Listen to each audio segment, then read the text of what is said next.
All right, guys, I'm gonna make this video kind of quick because I'm running out of daylight. It's getting kind of dark. So, first off, there's some orders of business that I gotta prove before we start this video. I changed my setup again.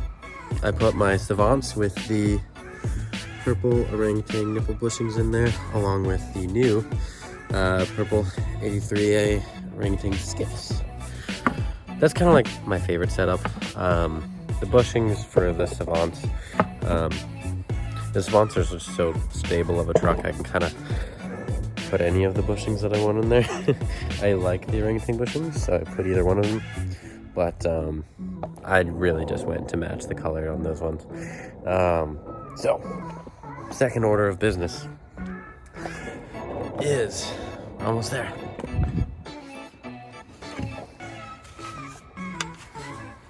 I've heard you.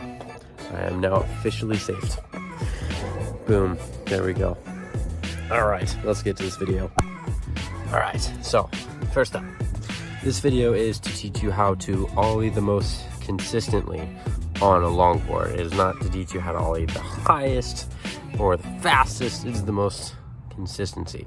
Consistency is key if you want to go higher or if you want to go faster. You need to get it down consistently first. Also, these tips are going to help you regardless of the board size, regardless of the flex, regardless of kicktail, no kicktail. Actually, if you don't have a kicktail, it's going to be pretty hard anyway. But if you have like a nose, sometimes boards like have a nose, a decent amount of nose, but no kicktail. If you have one of those, this will help you. I've done it. It'll help. All right, let's go. You don't need to know how to ollie on a skateboard first, but I do recommend it because the things that I'm going to teach on the longboard are mainly adaptations of this motion. So you need this motion. So pop down and then up. You need that motion down before you're going to learn it on a longboard. So if you don't know, this is it.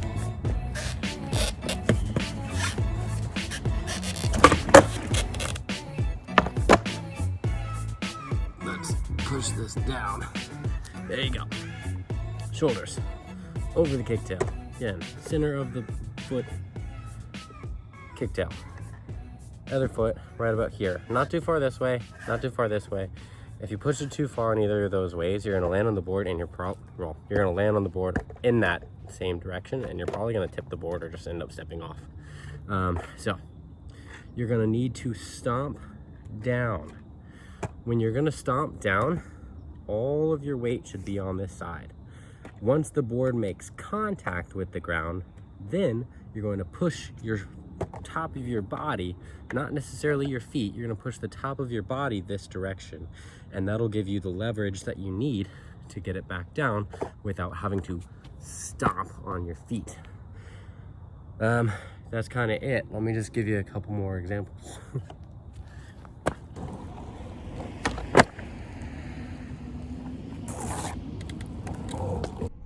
All right, so you have your normal ollie position, which is you kick the board down on the tail and then you slide your feet up on the board, which will allow the board to even out midair.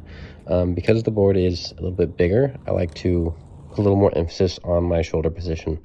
So when I get ready to do the jump, I like to put my weight and my shoulders over top of the kicktail, like this. And then after the kicktail has popped off of the ground and I'm sliding my feet up the board in order to not just have to stomp down with my front foot, which will make the board land on its front wheel first.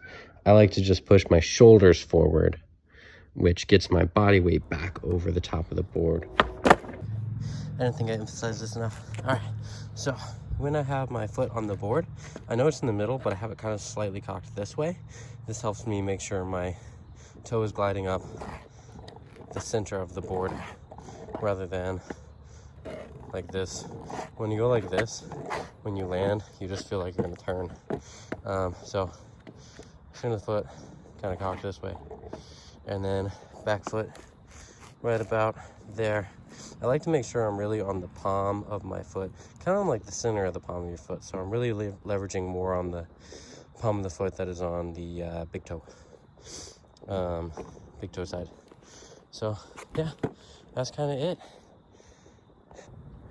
You want to make sure that the pop is there, because once the board is at an incline, then it's easier when you slide your foot up for it to actually make a difference. So wait for the pop. Once you hear the pop, you're good. All right, y'all.